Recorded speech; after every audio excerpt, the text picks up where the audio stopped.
Sí, bueno, sensaciones jodidas porque al final teníamos ganas e ilusión de sacar los 3 puntos aquí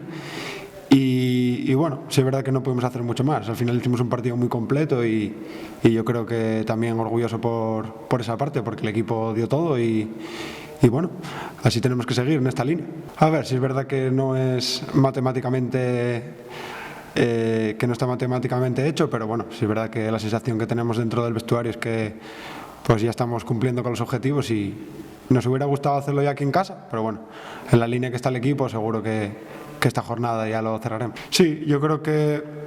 teniendo en cuenta que tenemos dos objetivos diferentes, al final va a ser una final para los dos y está claro que ellos van a salir a muerte porque lo necesitan y también están en casa,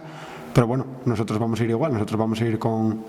todo y con muchas ganas de sacar allí los 3 puntos. La verdad que es un orgullo, tío, es un orgullo recibir la noticia de que puede ir tanta gente allí al campo a apoyarnos